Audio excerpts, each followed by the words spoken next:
లలిత వారి శ్రావణం ప్రత్యేక ఆఫర్. అన్ని బంగార నగలపై తరుగులో 1% తక్కువండి. డైమండ్ జ్యువెలరీకి క్యారెట్ కు 5,000 తక్కువండి. ఇతర షోరూంల ఆఫర్లతో పోల్చి చూడండి. నగలు అలాగే కొనాలండి. ఏపీ రాజకీయాలు ఇప్పుడు ఉమ్మడి విశాఖ జిల్లా స్థానిక సంస్థల ఎమ్మెల్సీ ఉప ఎన్నిక చుట్టూ తిరుగుతున్నాయి. అధికార విపక్షాలు ఎత్తులకు పై ఎత్తులు వేస్తున్నాయి. పేరుకు ఇదో ఉప ఎన్నికైనా రాజకీయాలు మాత్రం రంజుగా సాగుతున్నాయి. క్యాంపు రాజకీయాలు జోరుగా కొనసాగుతున్నాయి. వైసీపీ తమ ఓటర్లను కాపాడుకునేందుకు ప్రయత్నిస్తూ ఉంటే అధికార పక్షం విజయం కోసం అన్ని ప్రయత్నాలు చేస్తోంది.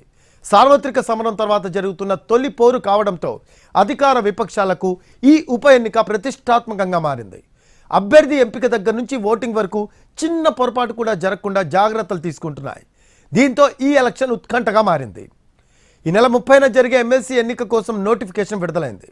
ఈ నెల 13 వరకు నామినేషన్ల దాఖలుకు గడువు ఉంది. వచ్చే నెల 3న ఫలితాలు వస్తాయి. విశాఖ, అనకాపల్లి, అల్లూరు సీతారామరాజు జిల్లాల పరిధిలో ఎన్నికల కోడ్ అమల్లో ఉంది. షెడ్యూల్ విడుదలయ్యే వరకు సోసోగానే ఉన్న పరిణామాలు ఇప్పుడు హీటెక్కాయి.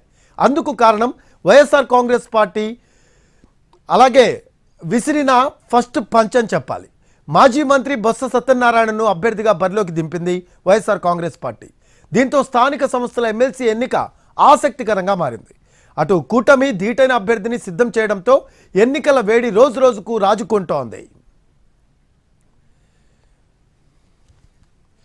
ఉమ్మడి విశాఖ జిల్లాలో 2 స్థానిక సంస్థల కోట ఎమ్మెల్సీ స్థానాలకు 2021 డిసెంబర్లో ఎన్నికలు జరిగాయి. వైఎస్ఆర్ కాంగ్రెస్ పార్టీ తరపున వంశీకృష్ణ శ్రీనివాస్ యాదవ్, వరుదు కళ్యాణి ఎన్నికయ్యారు. అయితే సార్వత్రిక ఎన్నికల్లో పోటీ కోసం వైసీపీ టికెట్ ఆశించిన వంశీకృష్ణకు ఛాన్స్ లభించలేదు. దీంతో ఆయన పార్టీకి రాజీనామా చేసి గత ఏడాది నవంబర్లో జనసేనలో చేరారు. వంశీకృష్ణ శ్రీనివాస్పై అనర్హత వేటు పడింది. ఈ స్థానం కోసం ఇప్పుడు ఉప ఎన్నిక జరుగుతోంది. ఇప్పుడు గెలిచే అభ్యర్థికి 2027 డిసెంబర్ వరకు పదవీ కాలం ఉంటుంది. 3 ఏళ్ల కాల పరిమితి ఉన్న ఎమ్మెల్సీ ఎన్నికకు పోటీ పెరిగిపోయింది. వైసీపీ తమ అభ్యర్థిగా బొత్స సత్యనారాయణను ప్రకటించగా అధికార కూటమి ఆచితూచి అడుగులు వేస్తోంది.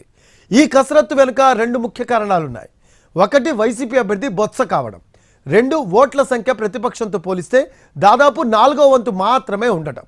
స్థానిక సంస్థల కోట ఎమ్మెల్సీ ఓటర్లు 838 మంది. వీరిలో ఎంపీటీసీలు 636, జెడ్పీటీసీలు 36, జీవీఎంసీ కార్పొరేటర్లు 97 మంది ఉన్నారు.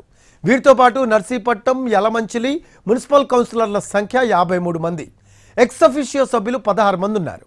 ఈ మేరకు ముసాయిదా ఓటర్ల జాబితాను ప్రకటించింది ఎన్నికల సంఘం. మరో 3 ఓట్లు పెరిగే అవకాశం కూడా ఉంది.